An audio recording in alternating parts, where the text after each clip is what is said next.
Hey guys, it's Poppy from MBgamerz, back with another episode of Final Fantasy A Realm Reborn. And let's start by talking to Swift. Revolution.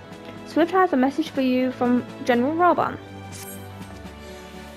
The Flame General had left word that you were to be sweet to the Fragrant Chamber as soon as you returned. He wishes to discuss your recent discoveries as well as the results of your own investigation. Master Actos has already been informed, and you should be waiting for you outside. Pray proceed to the Royal Promenade with all haste and speak with Baphomet. Let's see.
We have been expecting you, madame.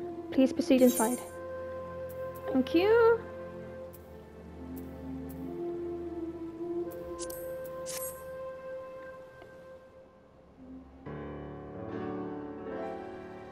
Commander Swift has kept us apprised of your recent activities. You've made great strides towards quelling the violence.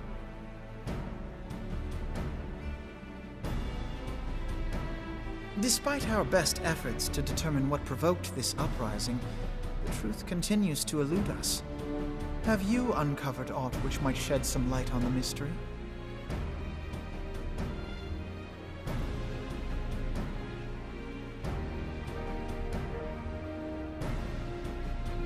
This information does not leave this room. The Syndicate's decision to reject the Doman refugees' appeal for asylum had lasting repercussions. A number of those displaced by the Calamity claimed it was proof of a policy of discrimination. Together with a group of Alamegan refugees, they organized a series of demonstrations to protest against the Sultanate. Demonstrations which became heated, but did not descend into violence. Until a certain incident served as a call to arms. A unit of brass blades sent to supervise a demonstration loosed arrows upon unarmed protesters. It was this atrocity which prompted the refugees to take up arms. I need not tell you what followed.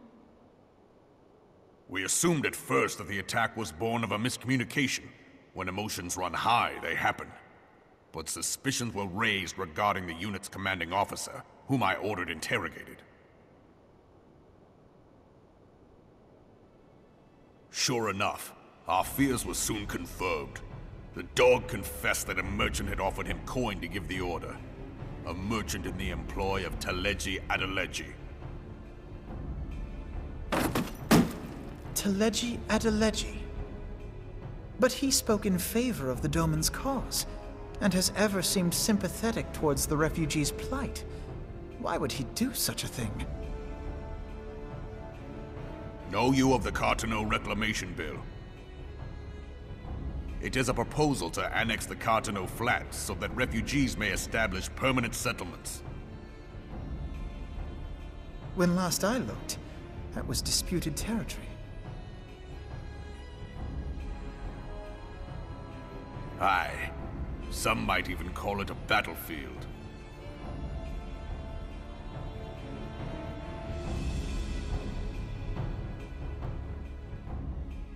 The destruction wrought by Bahamut was greatest at the Cartano Flats. That much is common knowledge. What is less well known is that his rampage laid bare ancient Allagan ruins, of which no record existed. There are certain differences of opinion as to how these ruins should be handled, which is why each nation maintains a military presence in the region to this day. Yet differ though we may, we are still allies. Therefore, in the interest of preserving the Eorzean alliance, we have reached an agreement. Any conflict which may arise during the course of military exercises in the region shall have no bearing on relations between our nations. In full knowledge of this delicate state of affairs, Teleji Adeleji proposed the Cartano Reclamation Bill. A shameless bloody ruse which stands to benefit him in but one conceivable way. If successful, he will gain control over the disputed territory under the guise of assisting in the resettlement effort. And you can be sure he'll build an orphanage next to every Allagan ruin.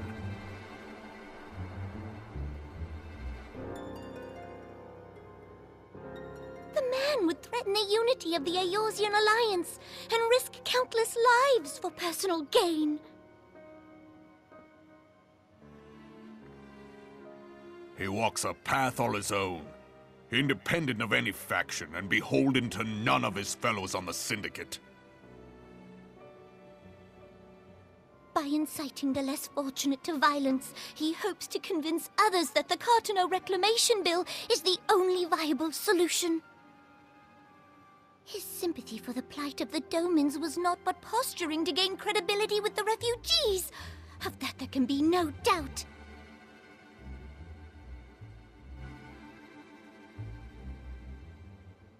Forgive me, but what could possibly motivate Teleji Adeleji to go to such lengths? What is so special about these ruins that he would risk his position on the Syndicate, and, most likely, charges of treason against the Sultanate? Omega. Pardon?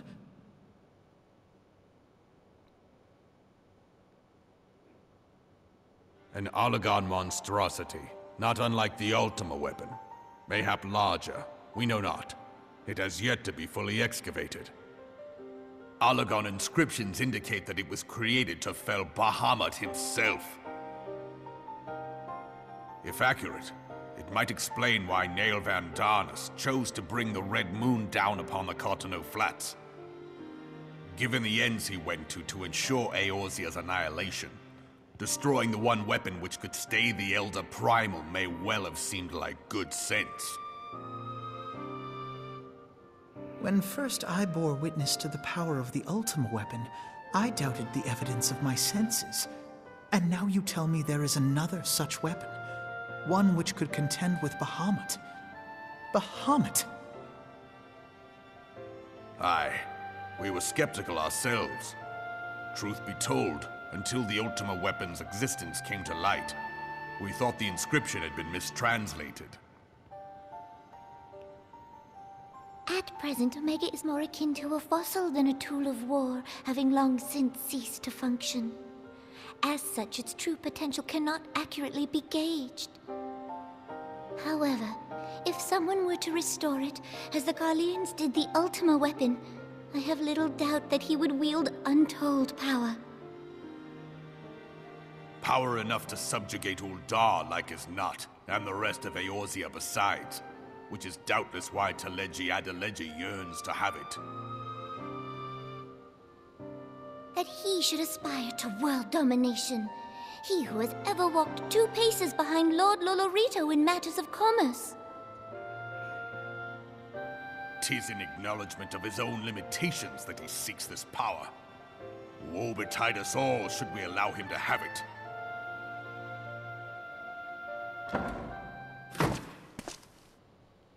Pray waste no time chasing rats. Only a fool would believe that secrets can be kept in Uldar. It would seem the implications of the Sultanate's refugee problem are rather more far-reaching than we assumed.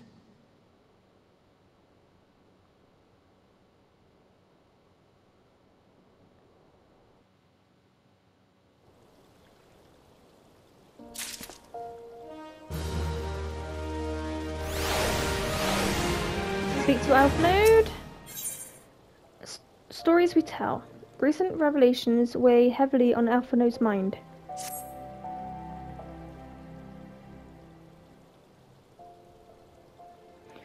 I should be glad to know the truth is yet, and the thought of this chaos was the product of one man's lust for power.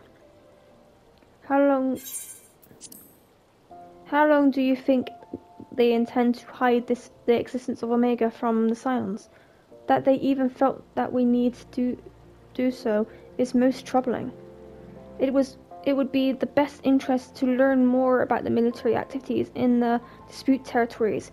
You are, of course, the Scions best suited to the task. Private Half Moon, do you take a moment to visit the Elder's Nest and make inquiries at the earliest available opportunity? Begone, whelp. This is no place for children.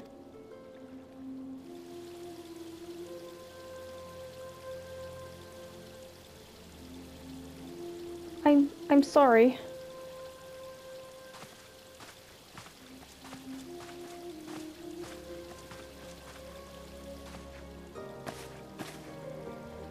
I was looking for you, miss. You said you were looking for the man who left with my parents.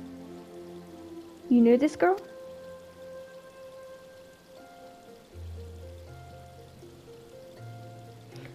So we visited Stone's Throw as well. I see. Do you find the man? Were my parents with him? They were not, I'm afraid. However, I can think of several places they might be. If you like, we can go and look for them together. Really? You'll help me look, mister? Of course, but first I must needs finish book speaking with my friend. She's telling me a secret, you see, so no one else is allowed to listen. Maybe you could wait for me by the pillar over there? We required but a moment.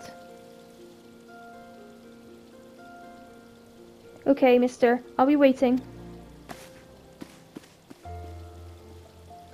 I'll take her to this quicksand. Mayhap we will know what to do. A legion of guardians, an ether-starved primal, and even dealing with an Ascian would be preferable to this of charade. Sometimes I fear Mephilia is too ambitious. We rush hither and yawn in response to threats as they rise, without concern for the strain it places on our limited resources, and ourselves. Maybe the time has come for a change. Violet, this is Mephilia. I know this is sudden, but I must ask you to return to the Revenant's Toll with all due haste. The situation of the 12s has taken turn for the worst. I will explain in detail once you arrive.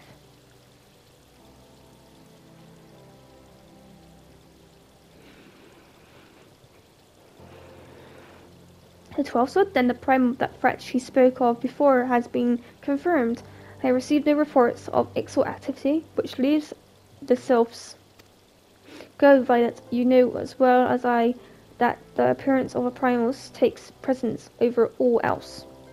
Oh, and when we arrive, do inform the Ancenian that while I am grateful for her concern, she didn't fear for my safety. I am more than capable of protecting myself.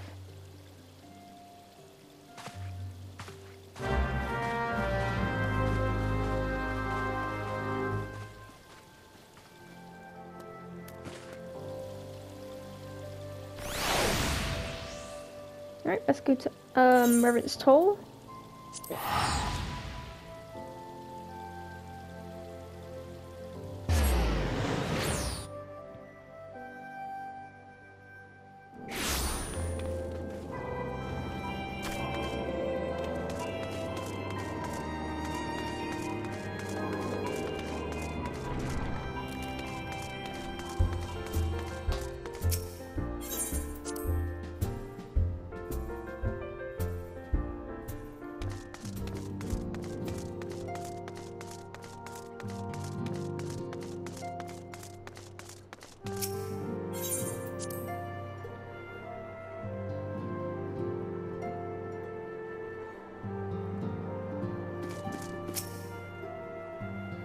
It's relieved to see you healthy and hale, Violet.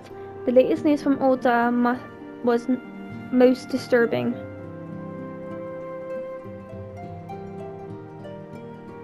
Clearly, the only inquiry Elfnote suffered was to his ego.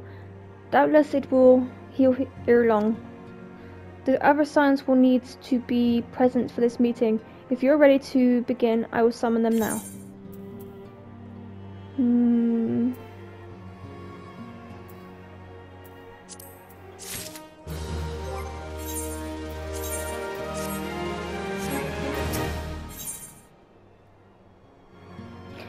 Lord 11. Menfilia wishes to discuss the latest threat to arise in the Black Shroud.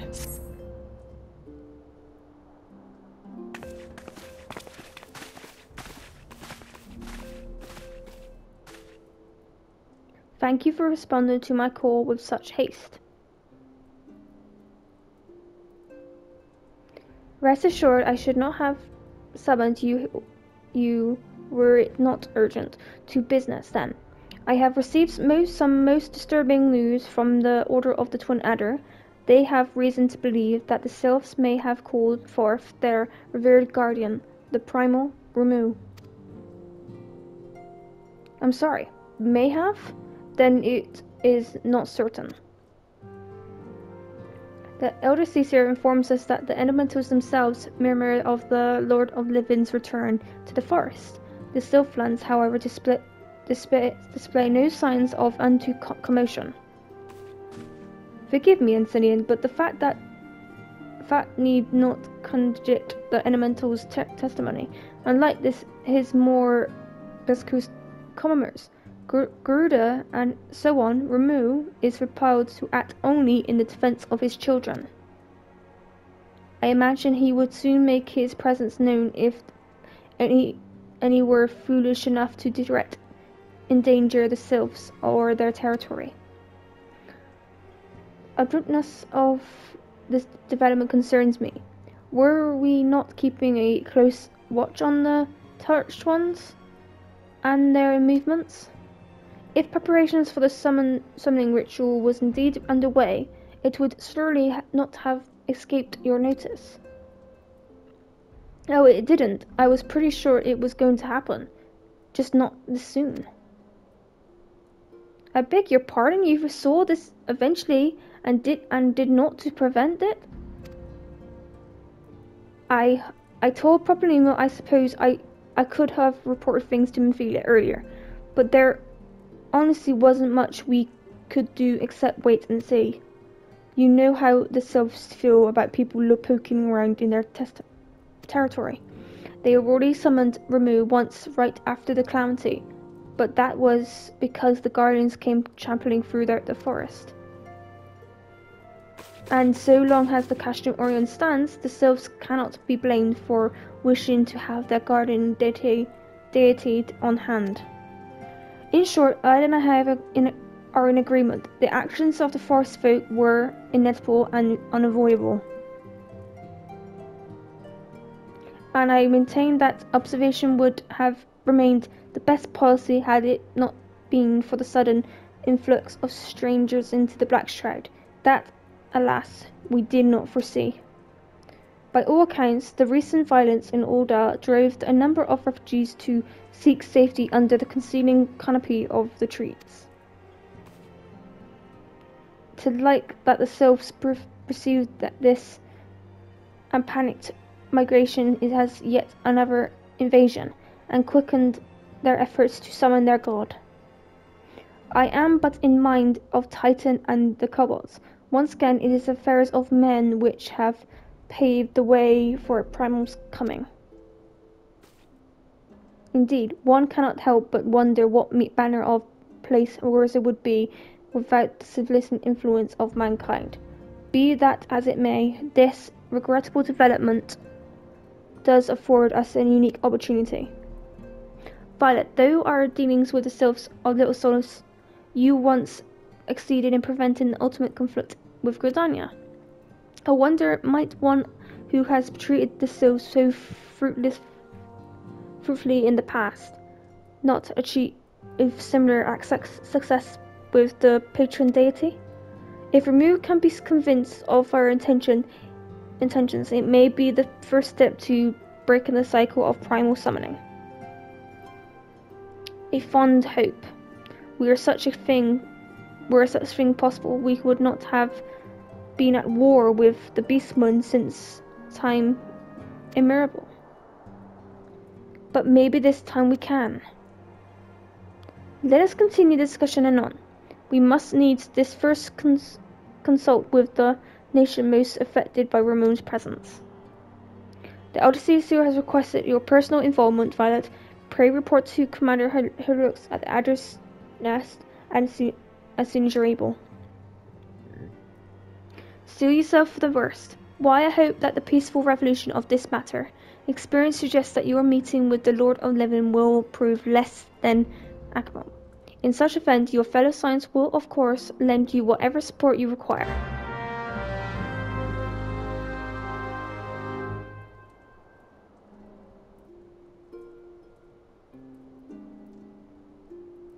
Okay, let's go to Gridania.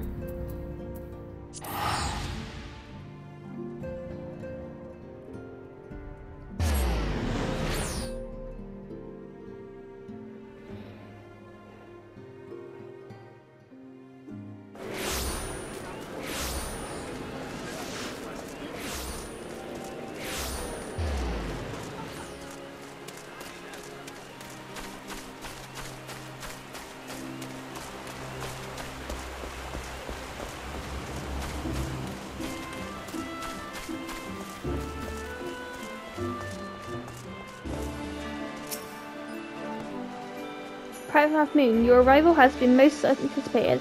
The appearance of a primal is ever cause for alarm and unease. Though my men stand ready for any eventuality, I know of none more qualified than you to snuff out this threat. Indeed, I would have you do so without delay. The Elder Caesar, however, would speak with you first. She is of the opinion that your diplomatic rather than martial skills may better serve our cause. I will leave further explanation to our learned leader. Pray make your way to the Niffer altar. The conjurer in attendance will admit you to the lotus stand. Okay?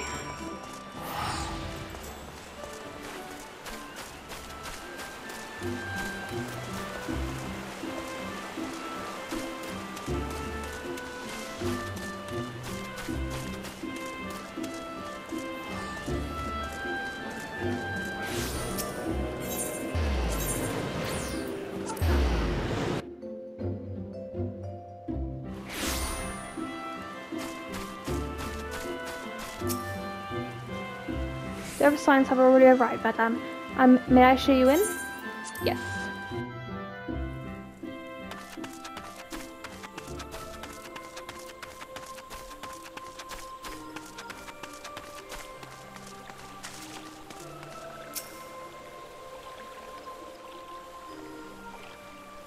Scions of the Seventh Dawn, on behalf of the people of Gridania, I bid you welcome. Your presence is of great comfort to us all in these days of uncertainty.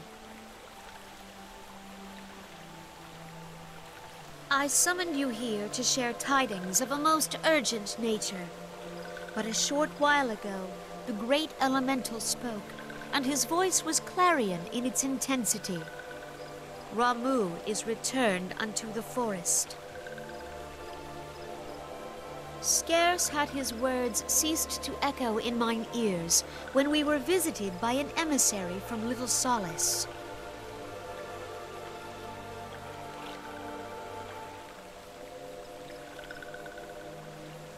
Our guest informs us that the Sylphs too have sensed the presence of the Lord of Levin.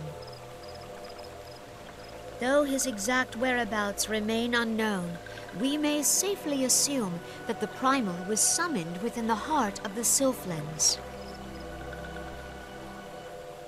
Unlike the other primals you have encountered, Lord Ramu is no raging avatar of destruction.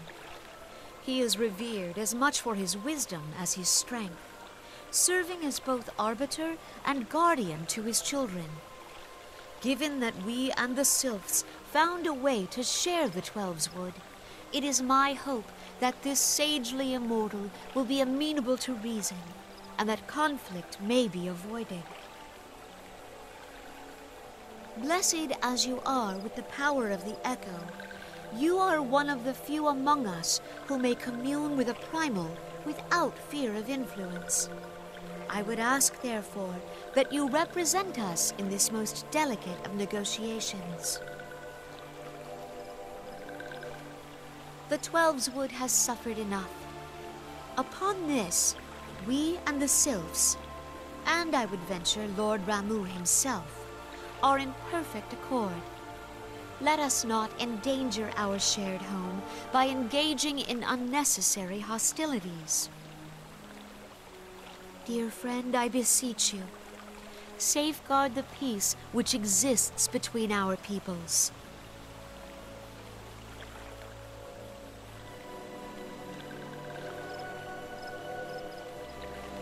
You have my thanks.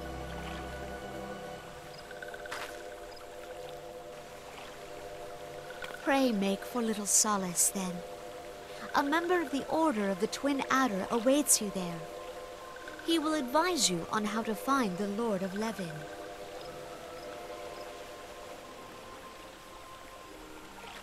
An ill wind blows through the forest. Yet, it is not only the Twelves Wood that flinches at its coming. All the lands of Eorzea shiver in dread anticipation. Have care.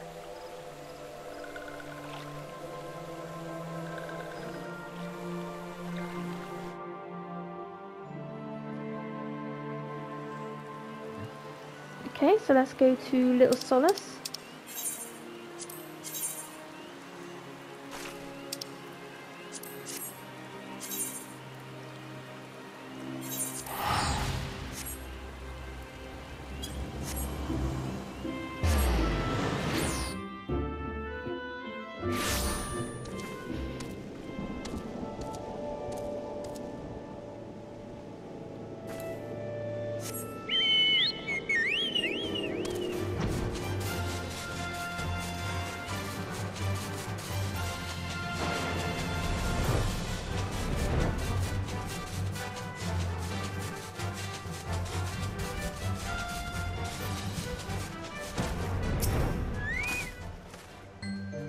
Private Half Moon, I was told to expect you. I understand you'd go to treat with the Primal Ramu himself. An unearthable task, but one for which I have no doubt you are well suited.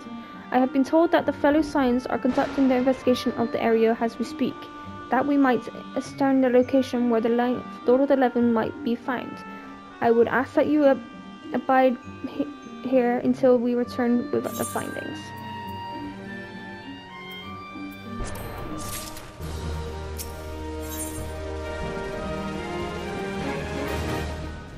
Levin, an impression.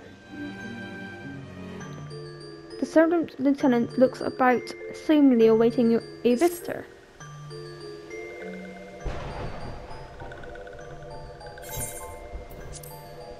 I was told that the messenger would be sent as soon as your fellow Scions finish their investigation. I do not imagine if it will be much longer.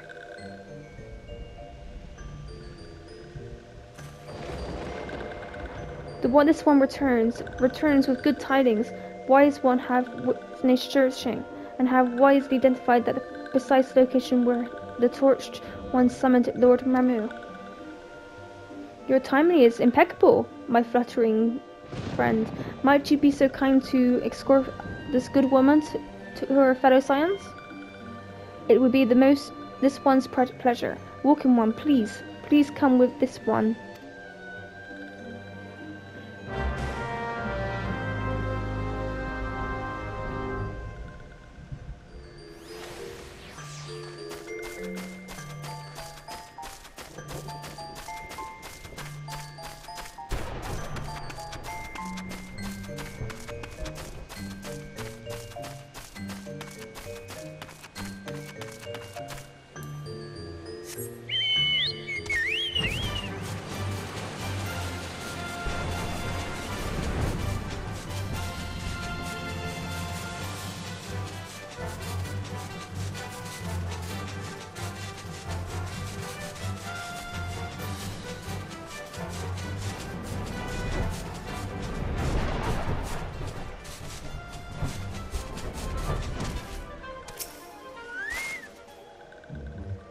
Wise ones have adventured deep within the Southlands.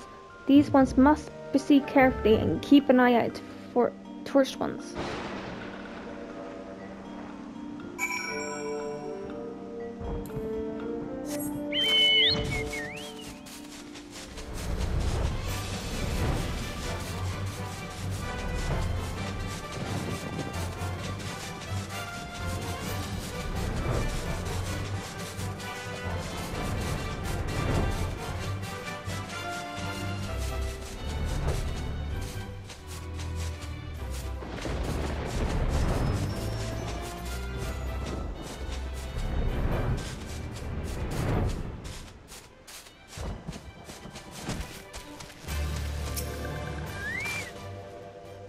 This one's most sorry, but this one can go no further. Draw too close to Lord Roma, and this one might turn mean and nasty like torch ones. So this one must stay fit for a while for now. Walking one will find wise ones not far from here. To the south, go in safety, walking one.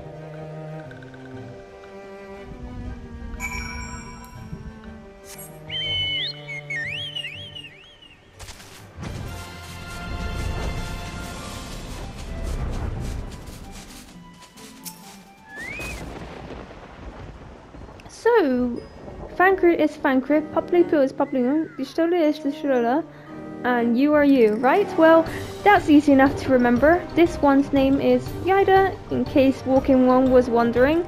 Joke, I'm joking.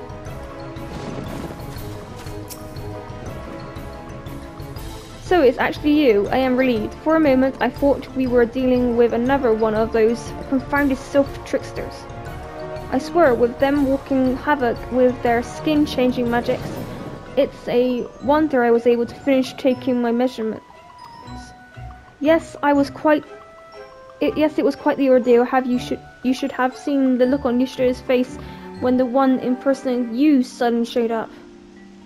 That's quite enough, Papalimo. My apologies. It's not like me to ramble so.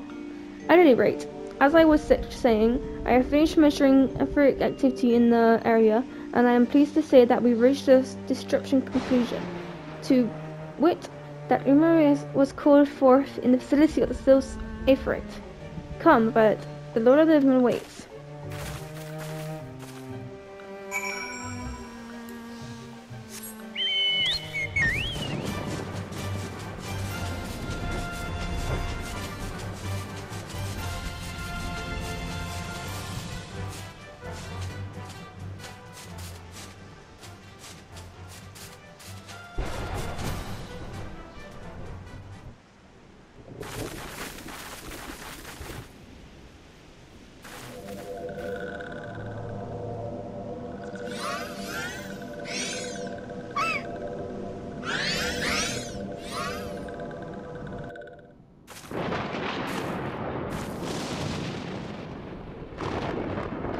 Nora betrays thee, sir. Hiding.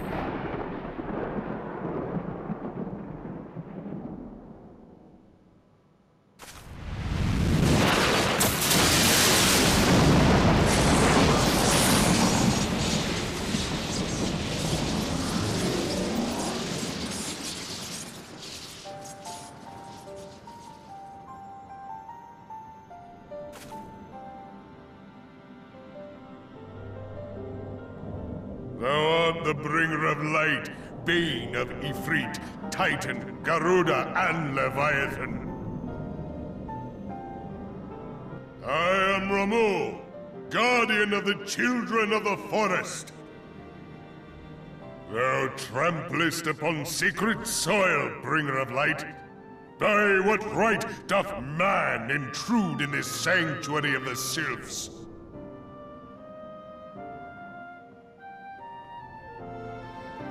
Gridanians proffer peace? Their words are born of delusion, thine offer an insult.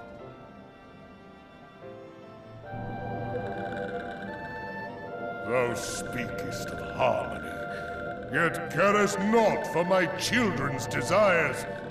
They did but wish to dwell beneath these boughs in solitude.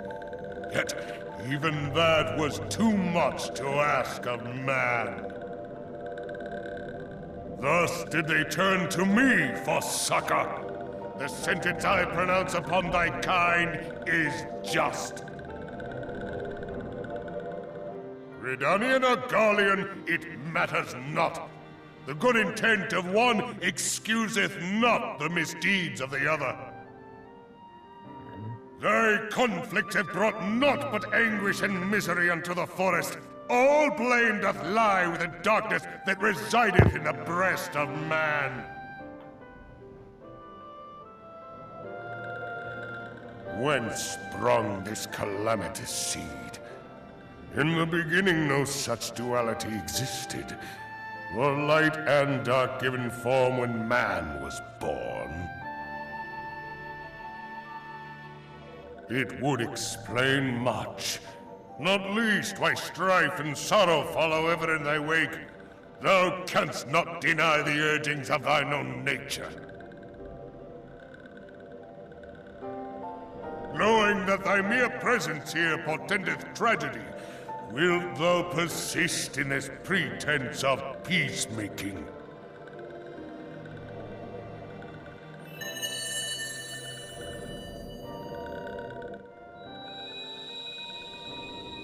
Thou bearest the crystal which I bestowed upon my wayward charges. That they should entrust so precious a gift to thee. Thou standest apart from thy kin. Thou art the bringer of light, aye. But there is something more in thee. Very well. I shall consider thy proposal, shouldst thou survive my trial. If thou wouldst champion the cause of harmony, I must have proof that thou art fit to play the role. Wither mine ire, and prove to me thereby that thou hast strength enough to stay the darkness which threateneth to consume thee. Yet if thou shouldst be found wanting, know that all men shall perish in the storm of my judgment.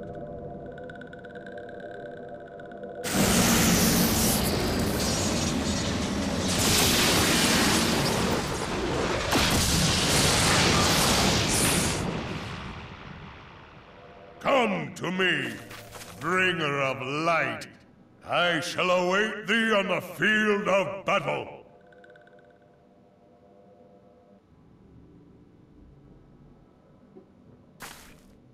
Urianger, it is rare indeed to find you so far from a tome.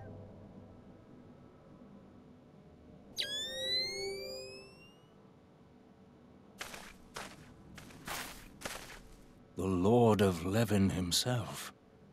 Never till this day had I looked upon his visage, save in painted renderings made faint by time. Ever shall this scene remain etched in my mind's eye. Beg pardon, my lady.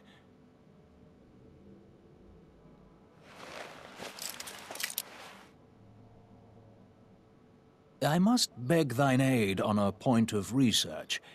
If thou art resolved to face Lord Ramuh, I would ask thy leave to observe the event.